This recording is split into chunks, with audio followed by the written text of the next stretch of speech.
Hello, bonjour à tous. Aujourd'hui, on va faire un petit retour dans la salle de bain. Alors, pour ceux qui ne connaissent pas ma vidéo, je vous montre en amont comment elle était avant, tout ce qu'on a fait. Voilà, il y avait de l'humidité, il y avait du crépi, j'ai refait les plafonds, la plomberie a été refaite et tout. Donc, je vous montre le avant, je vous montre le après. Alors, j'avais quasi terminé, il me restait quelques finitions. Et en fait, sachez que les finitions, ça prend énormément de temps. C'est un truc de dingue. Ça a rempli cette vidéo. C'est vraiment, ça prend énormément de temps. Alors, les finitions, c'est quoi? C'est cacher toute la partie plomberie, tuyauterie. Vous allez voir, c'est coller les plaintes. Voilà. Ce qu'on va faire, c'est qu'on va utiliser l'armature d'un lit Cura que j'avais pas réussi à vendre sur Marketplace, Le Bon Coin, à un prix raisonnable. Donc on va utiliser l'armature de ce lit que je n'utilise plus pour faire les coffrages. Allez, c'est parti. Bon, alors là, on est dans la salle de bain et on va essayer de faire un coffrage avec le lit Cura.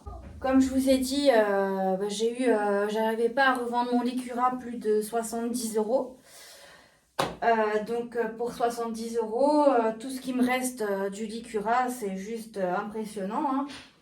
Ça coûte assez cher. Les tasseaux de bois, ils sont pas de la même qualité. On peut dire qu'un tasseau comme ça, il coûte dans les 10 euros.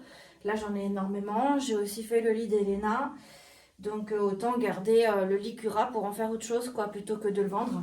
Pour faire du coffrage, vous pouvez utiliser, donc pour que j'ai les tuyaux, beaucoup utilisent, la grande majorité des gens utilisent du placo et des rails et du placo hydrofuge qui protège contre l'eau. Alors moi ici, j'ai pas du tout d'éclaboussure d'eau, donc j'ai pas besoin d'utiliser de l'hydrofuge. Et ce que je vais faire, c'est que je vais utiliser mes tasseaux. J'ai pas envie de percer mon carrelage, donc je vais mettre tasseau collé. Je vais mettre de la colle pour pas percer le carrelage et ça va tenir mieux si j'utilise donc une planche en pin avec ça. Vous allez voir. Je vais tout pousser.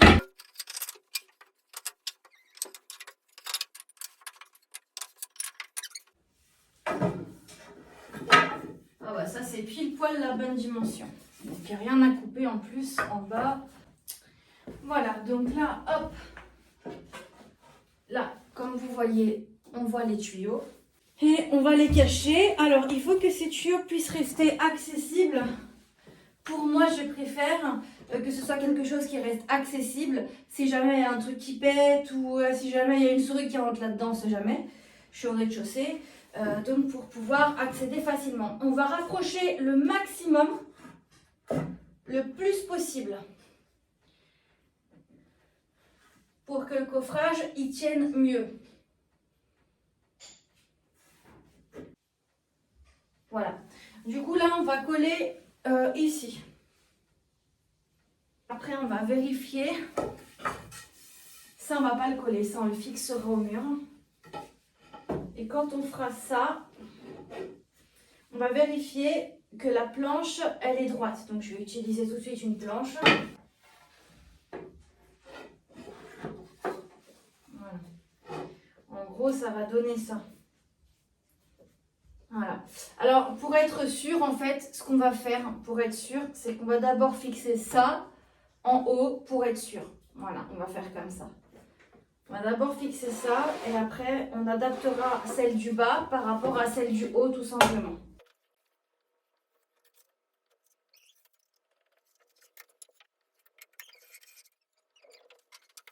Alors, j'ai omis un truc. Si je mets des planches en bois, les planches en bois, elles sont vendues en épaisseur 30, 40 ou 50. Donc en fait, pour éviter la découpe, il faudrait que je prenne en compte ça. Pour pas découper dans le sens, en fait, voilà, il faudrait que ce soit bien fait, quoi. Donc soit je la mets à 50 cm, soit je la mets à 40. Je vais acheter la planche, je vais la couper au niveau de la longueur comme il faut, il me restera juste à la mettre. Tout simplement.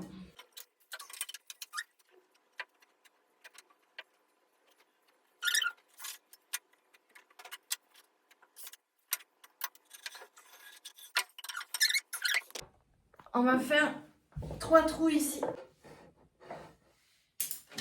Il faudrait qu'on ait aussi des grandes vis. Oh, regarde. Là, ça s'adapte parfaitement. Et ça, c'est le trou d'origine du Cura. Donc, tu vois, j'ai même pas besoin de refaire un trou ici. Et regarde, j'en ai un autre ici. Il suffit que j'en fasse un ici.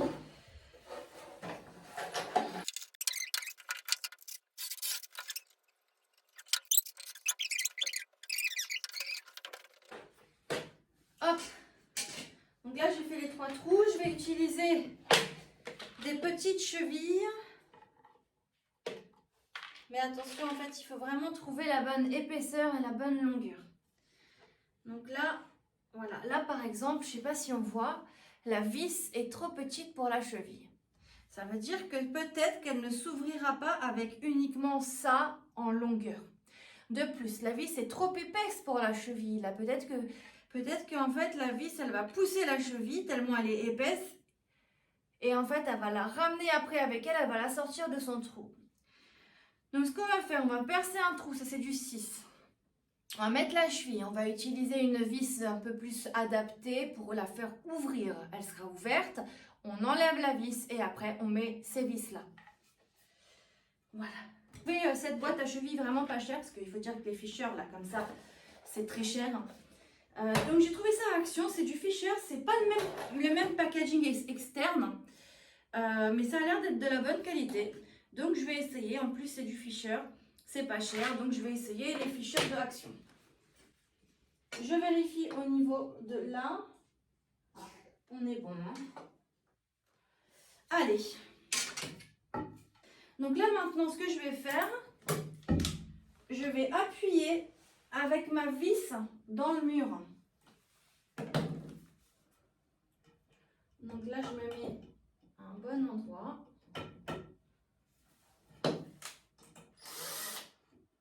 Je mets au bon endroit.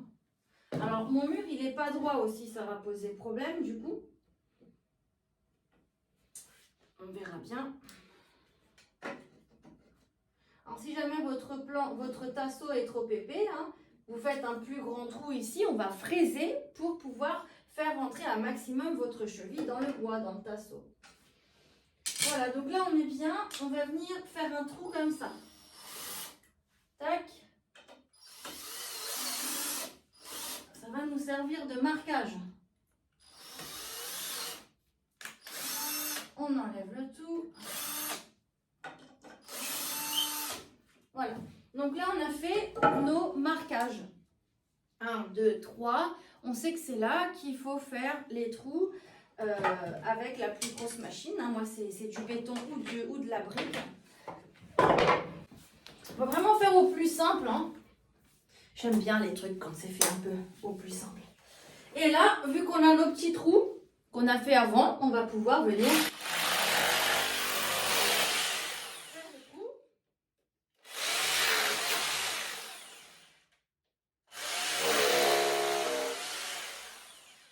Donc là, hop, c'est OK. On va mettre nos petites chevilles de 6. Les 6, c'est les meilleurs, ça va partout. Hop. Hop. Et donc, comme je vous ai dit, on va venir les ouvrir avec une cheville plus adaptée. Genre une comme ça, elle est plus fine et plus longue, c'est parfait. Donc là, on va les ouvrir. Voilà. Là, c'est ouvert. Donc là, ça la rend plus résistante. Et là, on va prendre ça. Et on va venir mettre dans les trous.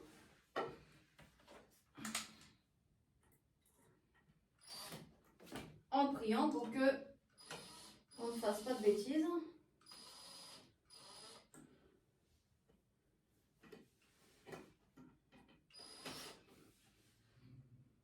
Voilà.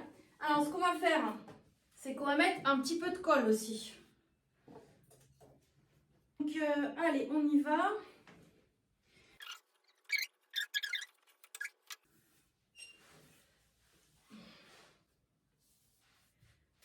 Alors la colle, quand on a sur les doigts, essuie-la tout de suite. Celle-ci, pour pas qu'elle sèche. Et là, on va venir donc visser. C'est parti. En espérant que ça fonctionne.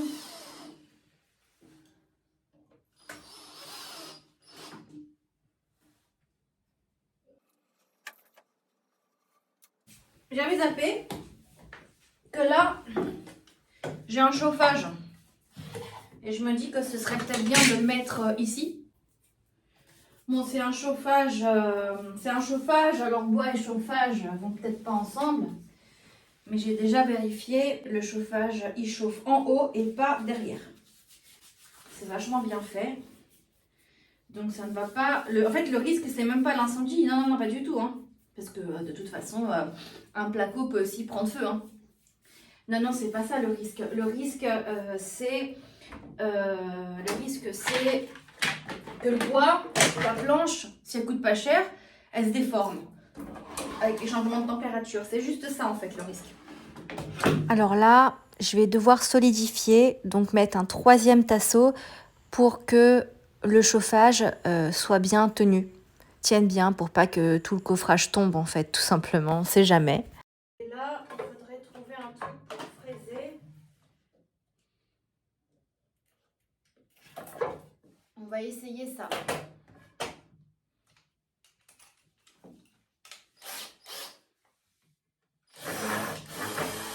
Alors, qu'est-ce que ça donne?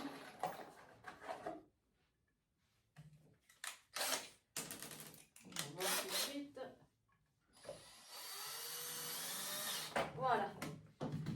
Tiens, ça aussi c'est action, hein, la petite boîte comme ça. Voilà. On voit que c'est bien à l'intérieur. Voilà. Alors de ce côté-là, concernant ce coffrage, vu que quand même c'est quelque chose qui va être assez utilisé, il y a le chauffage, le sanitaire à côté, on solidifie le truc en fixant les 2 tasseaux du haut avec des vis. Mais pour les autres coffrages, on ne va utiliser que de la colle. S'ils ne sont pas beaucoup utilisés en fait les autres coffrages. Avant de continuer, c'est qu'on va venir ici compléter les petits trous en utilisant l'acrylique comme on avait fait pour la verrière.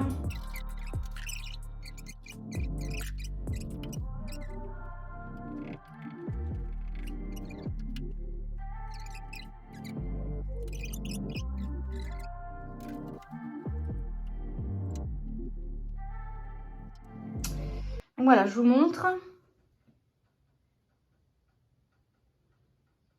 En haut là, hein. Voilà. Voilà. Et là, on va faire pareil pour ce côté-là. Mais on va uniquement continuer ici, en fait, tu vois. On va faire ici.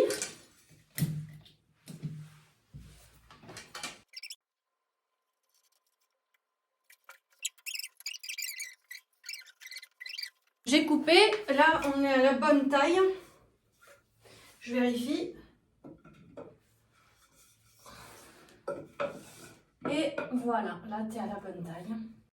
Alors là, je ne vais pas pouvoir fixer avec des vis sur la continuité du tasseau du milieu parce que tout simplement, la perceuse ne rentre pas entre les toilettes et le mur. Donc, je ne peux pas faire de trou. Alors, vu que je me suis vraiment pris la tête à poser ce carrelage, je l'ai payé un petit peu cher et tout. Comme je vous disais, on va éviter de faire des trous. Dans ce carrelage-là, on va juste coller ce tasseau. Et franchement, la colle que j'utilise avec le pistolet qui vient de chez Action, elle est nickel chrome. Hein. D'ailleurs, il me semble qu'il y a 2 colles chez Action, une qui coûte moins cher et une plus chère, mais les 2 sont performantes. Alors là, je vais prendre les dimensions. Je pense qu'en fait, je vais faire un seul truc. Voilà. Je vais prendre la dimension. Je vais couper la planche à la bonne dimension, à Leroy Merlin, tout ça. Et j'aurai juste à la coller. Je vais faire un petit test également pour, sur ma planche en bois, faire une peinture blanche avec le bicarbonate de soude, le truc qu'on utilise voilà, pour faire un effet céramique sur tout plein d'objets. Je l'avais fait une fois. Et pour donner un petit aspect rugueux à ce bois pour pas qu'on voit que c'est une planche en bois. Voilà. Alors, le fameux bicarbonate de soude, il n'est pas toxique, mais si on l'utilise avec par exemple du vinaigre, il peut l'être, ou bien si on le met à bouillir, donc dans de l'eau, l'évaporation peut être toxique. Je crois que ça dégage du dioxyde de carbone, à voir si je me trompe pas. Bref, il faut quand même une température assez élevée, entre 60 et 90 degrés. Là, je vais mettre un petit chauffage d'appoint qui chauffe vraiment très très peu parce que j'ai pas vraiment besoin de chauffage dans mon appartement pour plusieurs raisons que je vous avais déjà expliquées. Bon, on va quand même mettre le bicarbonate de soude, mais faites attention quand même à où vous le placez. Voilà, je suis allée à Monsieur Bricolage et j'ai acheté une planche en pin premier prix que l'on m'a coupée sur place. Je l'ai faite intentionnellement un peu plus grande que ce qu'il ne faut et c'est fait exprès. Alors, ce que je vais faire, ici, mon meuble, il n'est pas droit. Donc, je vais tracer de l'intérieur la coupe à faire. Voilà. Et je vais la faire justement.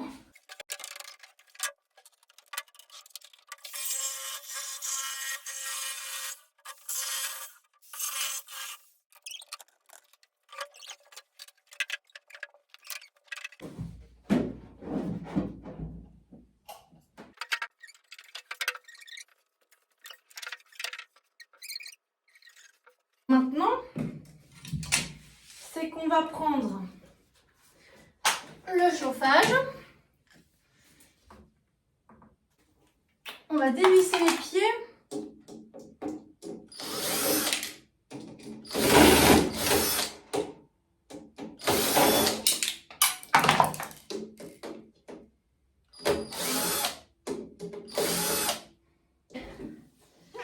On va le mettre au bon niveau et on va regarder où va ce câble.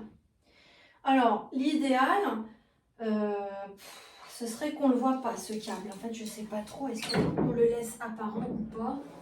Alors, j'ai décidé de ne pas encastrer le câble électrique du chauffage parce que si un jour le chauffage ne fonctionne plus, ça reste du Jiffy, j'ai pas envie de démonter tout le coffrage.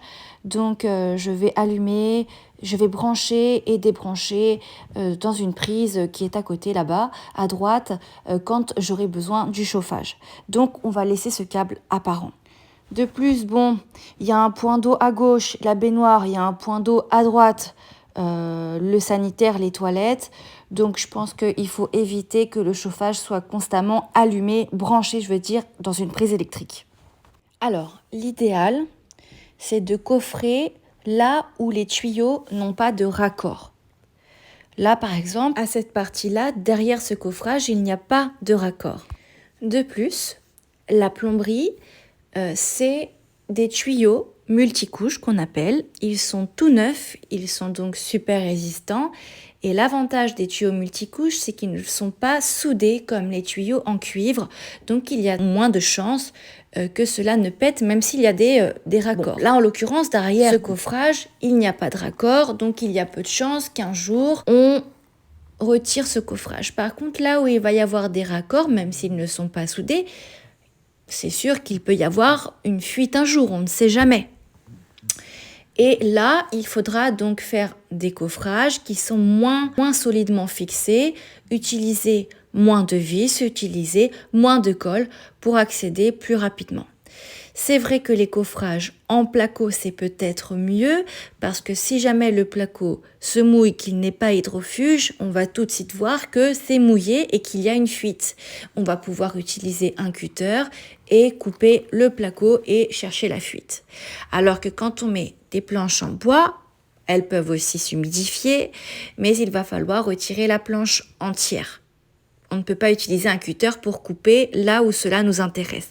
Mais moi, je préfère faire des coffrages en bois car je préfère travailler le bois plutôt que le placo que je déteste. Allez, là, je vais installer le chauffage. avec 2 vis en fait. Et vu que c'est du bois, il suffit juste de visser 2 vis dans le bois, pas besoin de cheville.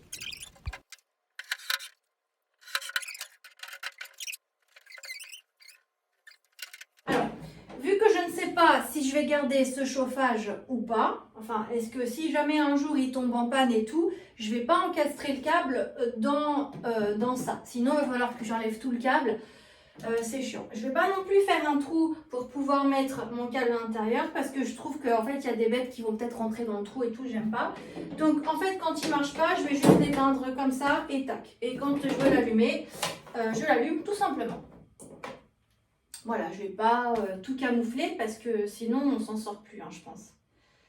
Après si jamais je veux le camoufler, bon bah je ferai un trou, on verra bien, mais là ça me tente pas trop, tu vois. Maintenant, je vais mettre un petit peu de colle et quelques vis. Peut-être que l'idéal, c'est de ne pas mettre la planche en bois pour qu'elle tienne au sol. Au cas où il y a de l'humidité, par exemple, voilà. Donc, c'est ce que je vais faire. Je vais la fixer à quelques centimètres du sol et mettre ensuite la plinthe. Bon, je ne vais pas le faire partout, mais je vais vraiment le faire à côté de la baignoire. Et puis pour éviter que l'eau ne puisse s'infiltrer dans la planche et qu'elle touche au radiateur. C'est mon côté parano en fait. Allez, je vais mettre un petit peu de visserie, exceptionnellement ici, uniquement parce que la planche doit soutenir le radiateur. Même si le radiateur, il n'est pas super lourd, hein, mais bon.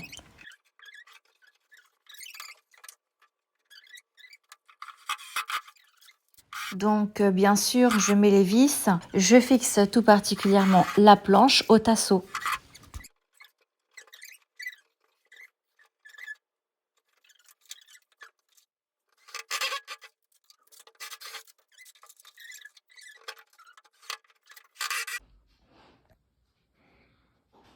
Donc voilà, je vais aussi venir coffrer à droite, derrière ce sanitaire. Alors, il faut vraiment un coffrage qui soit facilement démontable, parce que là, déjà, c'est un sani-broyeur. Bref, il faut vraiment avoir accès rapidement s'il se passe un truc. Donc, je vais faire au plus simple pour le coffrage derrière, hein, derrière les toilettes. Bon, alors là, en fait, j'ai du chauffage collectif, un peu crado mon radiateur. J'ai du chauffage collectif partout dans l'appart. Mais dans la salle de bain, j'ai que des tuyaux de la chaufferie qui passent, mais pas de radiateur en fonte. Donc, il y a un radiateur ici que j'ai eu gratuitement chez Jiffy parce qu'il y avait une opération. Et voilà, je ne l'ai pas payé. Donc là, on a 20 degrés. On va l'allumer. On va le faire monter un petit peu et on va voir est-ce que ça dérange le bois. Alors, normalement, ça ne dérange pas parce que la chaleur, j'ai vérifié, elle chauffe. En fait, elle part ici, mais pas derrière. Mais on va quand même essayer. Allez, c'est parti. Bon, alors voilà, après vérification, donc ça chauffe bien au-dessus, c'est super bien fait. Et surtout pas ici, c'est vraiment pas chaud. Même là. Donc j'ai un petit peu décalé la vis du mur. Et c'est nickel. Donc aucun souci, vraiment. Voilà, là je viens de mettre aussi ici le silicone. Et là je vais peindre avec de la peinture et du bicarbonate de soude. Alors là, on va fermer avec de la pâte à bois, toujours de chez Action. On va fermer les vis là. Hop. On ferme et on frotte un peu.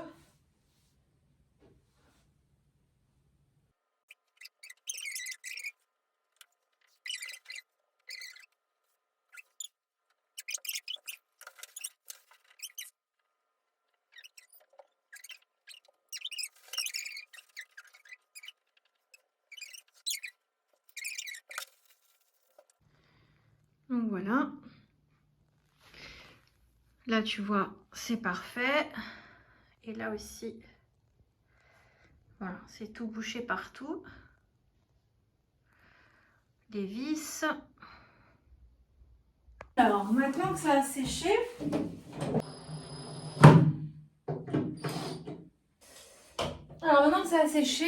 on va le peindre. Et donc là, il y a de la peinture blanche et on va mettre du bicarbonate de soude.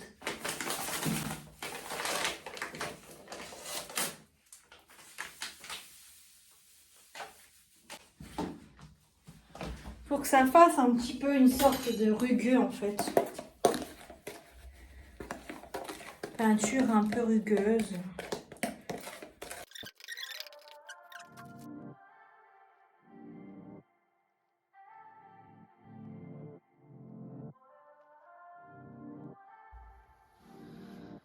Ça donne ça en fait, une sorte de peinture béton, je sais pas trop. Ouais, une sorte de peinture bétonnée. Alors, je sais pas si on voit. Ouais, on voit un petit peu quand même.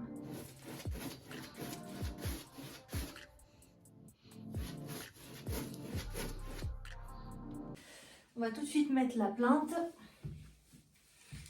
On va mesurer.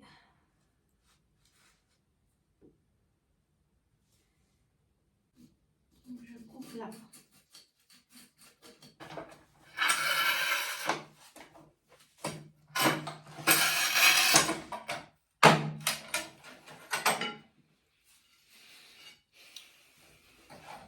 Alors là, je vais faire ce que je fais assez souvent, c'est-à-dire utiliser la colle murale carrelage premier prix que j'utilise souvent. Et je vais combler le trou entre le sol et la planche avec cette colle et je vais également utiliser cette colle pour coller les plinthes.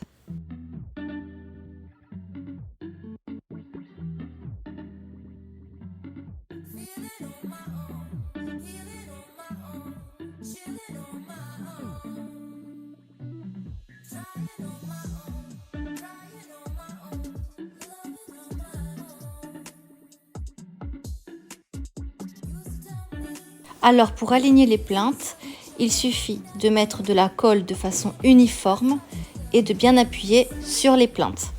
Alors ça c'est quand on a un mur qui est à peu près droit.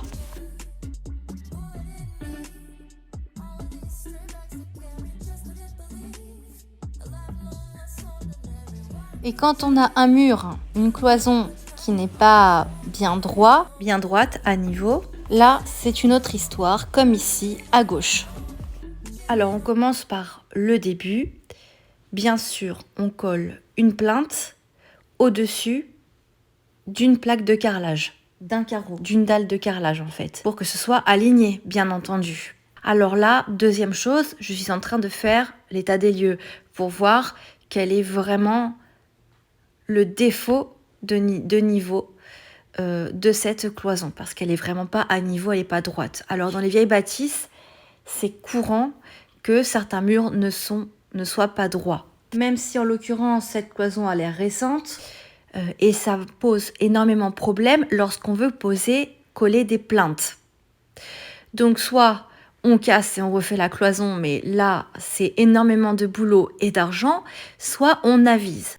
Moi, j'ai décidé d'aviser à ma façon et je vais vous donner ma façon.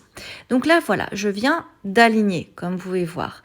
Je vais rapprocher tout à l'heure, mais déjà, en amont, vous pouvez voir qu'il y a un défaut de niveau. Alors, il va falloir utiliser la colle carrelage mural et compléter, en mettre soit plus, soit moins, pour compléter et rendre la plinthe droite avec le mur à niveau. Vous allez voir. Là où il y a un gros creux, on va mettre plus de colle. C'est comme une sorte de ciment. Et là où il y a moins de creux, on va en mettre moins. Et on va appuyer avec la plinthe et on va aligner les plinthes les unes après les autres. Vous allez voir. Alors avant de continuer, je vais vous donner aussi 2 dernières précisions. Après, je vais vous laisser regarder. La première, vous savez que il y a des angles quand on pose des plinthes. Logiquement, vous avez 2 possibilités. La première, la plus économique, c'est de couper à 45 degrés l'angle de la plinthe et de les faire emboîter l'une dans l'autre. Beaucoup de personnes utilisent une disqueuse. Pour moi, c'était hors de question d'utiliser une disqueuse. J'ai essayé de le faire, j'ai vu le temps que ça prend, la poussière, le bruit. Il y avait les enfants qui étaient en vacances, donc non, j'ai stoppé direct l'idée. Le mieux, c'est d'avoir une machine spéciale, mais j'en avais pas. Et la deuxième option, c'est d'acheter des jonctions, des profils mais j'en avais pas non plus et j'ai carrément dépassé le budget depuis très longtemps, le budget de salle de bain. Donc j'ai décidé de faire à ma façon et je trouve ça plutôt esthétique, c'est-à-dire de les aligner en angle droit, enfin sans couper plus que ça en 45 degrés. Et en fait, ça rend bien, voilà. Et de combler un petit peu avec du blanc. Enfin, vous verrez ça plus tard. C'est mon avis. Maintenant, voilà, normalement, faut couper à 45 degrés, les emboîter, ou bien utiliser des profils de ce type. Ah oui, je précise que là, bon, c'est en faïence, en carrelage, donc c'est compliqué. Mais quand on va mettre les plaintes en MDF, enfin les plaintes normales quand on a du revêtement sol stratifié ou vinyle, là ça va être plus simple, il suffit d'utiliser une scie à onglet. Voilà, alors faire une coupe à 45 degrés, en gros ça s'appelle biseauter. De l'intérieur ou de l'extérieur, ça dépend du coin en question. Et dernière petite précision, il est vraiment préférable de surélever les plaintes du carrelage en utilisant une mini-cale. Car quand la colle va durcir, la plainte va exercer une sorte de pression sur le carrelage et quand vous allez mettre du joint, le joint peut fissurer. Alors moi je ne vais pas mettre de joint normal comme d'habitude, je vais utiliser de l'acrylique, mastic ou silicone. Bon allez, je vous montre un petit peu.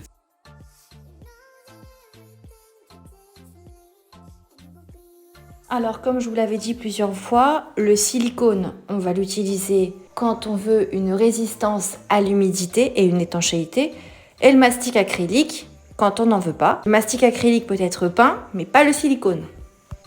Et comme je vous l'avais dit, beaucoup normalement utilisent les joints en bas et sur les côtés et en haut de l'acrylique ou du silicone. Moi je vais utiliser en fait du mastic partout. Voilà, là on peut voir carrément la différence de niveau, le fait que la cloison n'est pas du tout droite.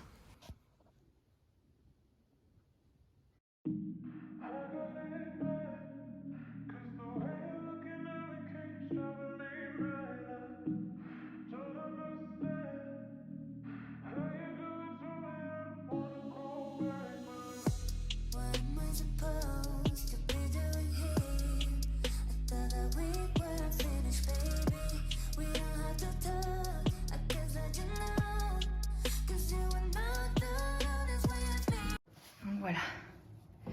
Là, on est à peu près bon. C'était très très difficile quand tes murs ils sont pas droits. C'est une catastrophe. Voilà, non mais ça va le faire.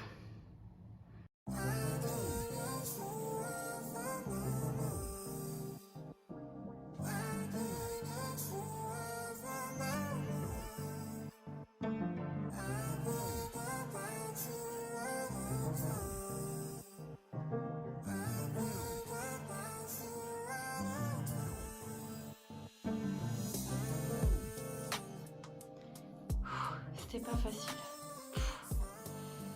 Vraiment pas facile du tout. Il aurait fallu refaire complètement le mur. Voilà la différence. Il n'est pas droit. C'est une cloison pas droite. Il aurait fallu refaire complètement le mur. J'ai vraiment galéré, hein. Vraiment, c'est l'horreur. Bon alors on va passer tout de suite à autre chose. Alors je pense que cette vidéo est déjà assez longue, donc je pense que je vais faire plusieurs vidéos pour vous montrer toutes les finitions, parce que en fait les finitions ça prend énormément de temps. Bon allez, on passe tout de suite à autre chose, on continue quand même la vidéo. Là derrière les toilettes il y a tout plein de tuyaux. Alors apparemment il y a certains tuyaux qu'on ne doit pas condamner définitivement bien évidemment, parce que c'est pas dans les règles et tout. Donc vraiment je vais uniquement poser le coffrage et le fixer un tout petit peu pour qu'il soit démontable très rapidement également, comme je vous ai déjà expliqué. Bref, je vous montre.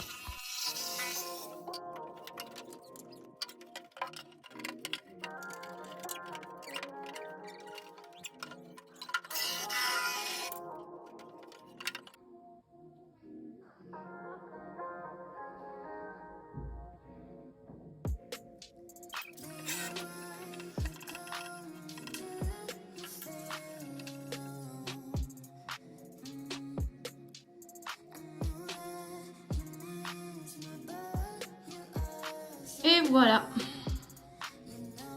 Donc déjà, ici c'est ok. Il faudra aussi camoufler le tuyau à droite, mais je le ferai plus tard. Je ne sais pas si vous avez vu, j'ai mis une planche au-dessus du coffrage.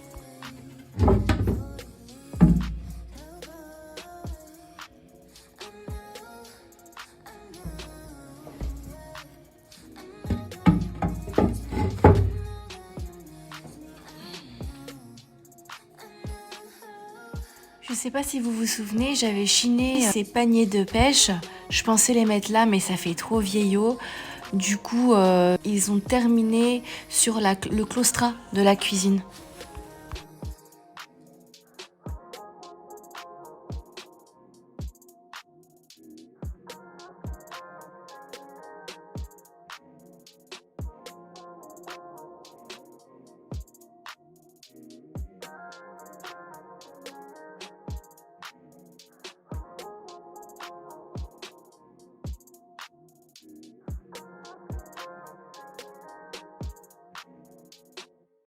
Alors là, je viens de mettre un petit coup de ça. Hop, acrylique qui se peint et qui est très élastique. Celui-là, il est un peu plus cher, il est à 3 et quelques. Alors, il est très fluide. On voit plus rien, là, ça y est. Il est très fluide, donc il s'applique vraiment très facilement. Donc là, j'ai jointé aussi, que ça fasse propre. Genre, ça fait toilette intégrée vraiment au truc. Je vais faire sur les côtés. J'ai fait ici aussi, là. Je sais pas si on voit. Et je vais faire en bas. Et je vais faire aussi en dessous. Là, que ça fasse vraiment propre. Voilà, et bien évidemment, là aussi la cloison, elle n'est pas droite.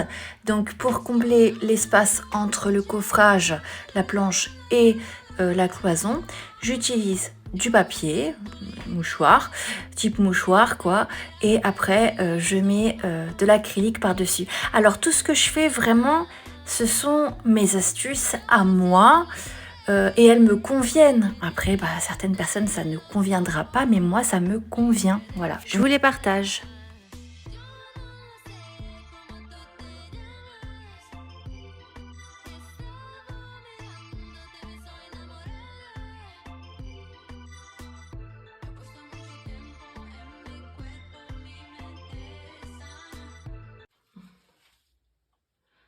Ça donne ça.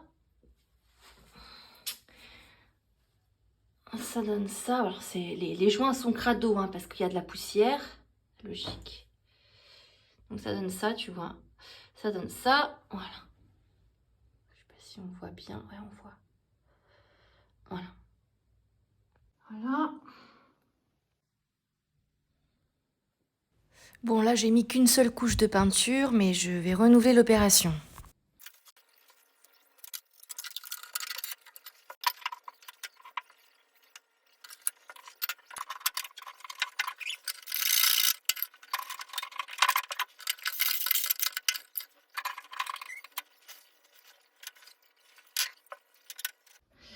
On va combler maintenant les petits trous du haut et je vous montre après.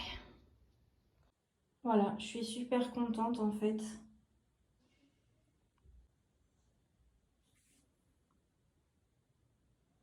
J'ai sauvé les meubles.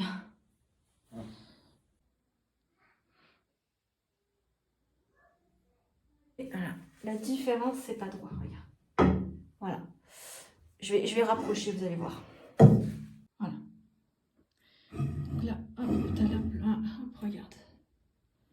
Voilà.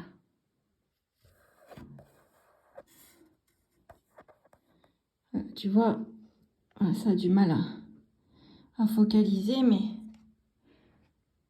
tu vois que le mur, il est pas droit en fait. Voilà.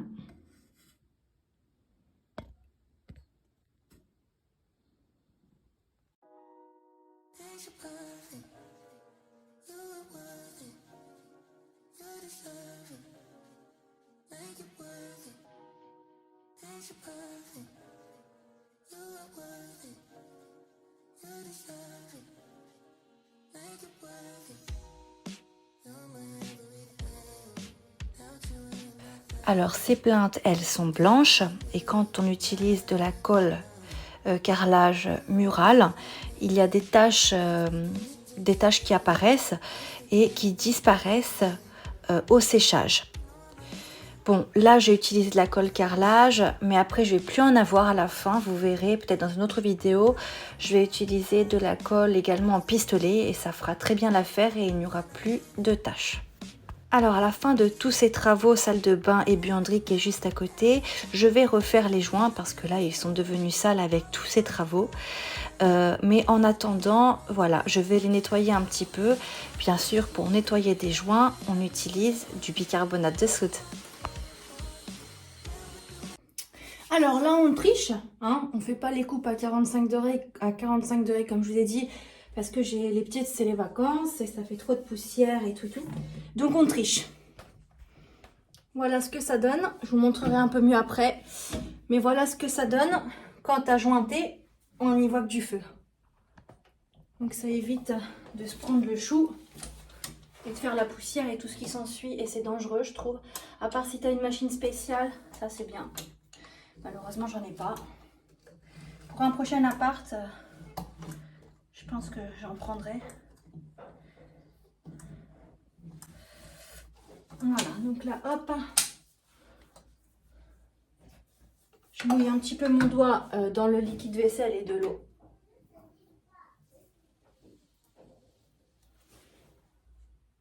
J'ai remarqué que ça évite en fait ça évite aux joints et là j'utilise le joint Sanitary là pour les sanitaires et ça évite aux joints de trop s'éparpiller sur les côtés quand tu as du liquide vaisselle. Et même il adhère mieux à ton doigt en fait. Puis il va vraiment où tu veux qu'il aille quoi. Donc là on va tout jointer pour pas qu'on voit qu'on n'a pas fait la coupe normale, professionnelle.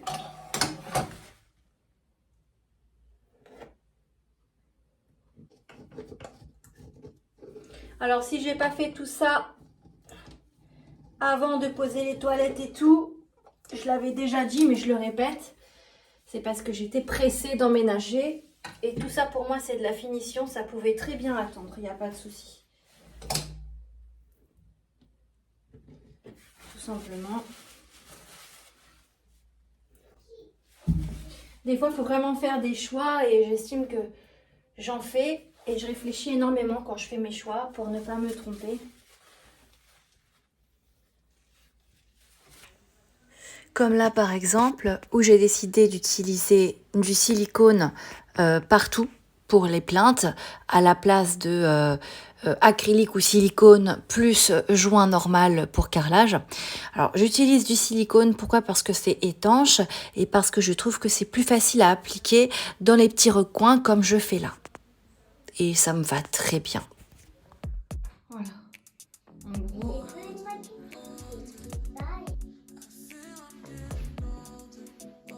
Bon, c'est franchement, je suis très contente. Hein.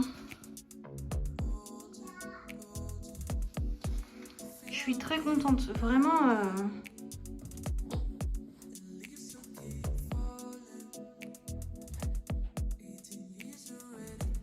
Bon. Alors j'avais acheté des moulures en polyuréthane que j'avais collées au-dessus de la baignoire et il me reste quelques petites moulures et je me suis dit bah pourquoi ne pas les réutiliser autour des toilettes, au moins ça prendra plus la poussière dans la cave.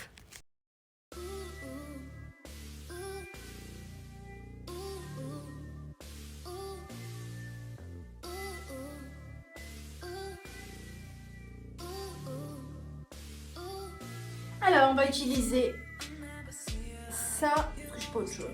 Donc, celui qui colle. Alors, on va essayer de pas faire n'importe quoi et il faut vraiment doser le truc. Hein.